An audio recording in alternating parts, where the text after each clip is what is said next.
We told you before that today we are going to elect the governor of Edo State come September 19th of this year.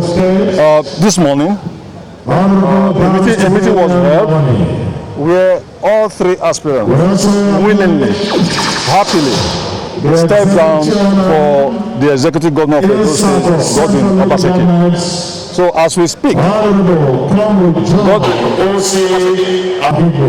is standing as the sole candidate of this primary election.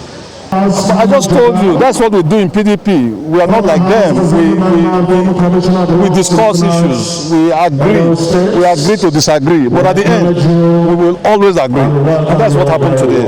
And we are so happy, we are so grateful, we are indebted to our three very strong contenders that on their own, because they were looking at the bigger picture. They knew that the new Nigeria is being built starting from the elections in Edo State on September 19th. So they want to be part of the success story, and that is why they willingly, on their own accord, endorsed Godwin Obaseki for this primary election.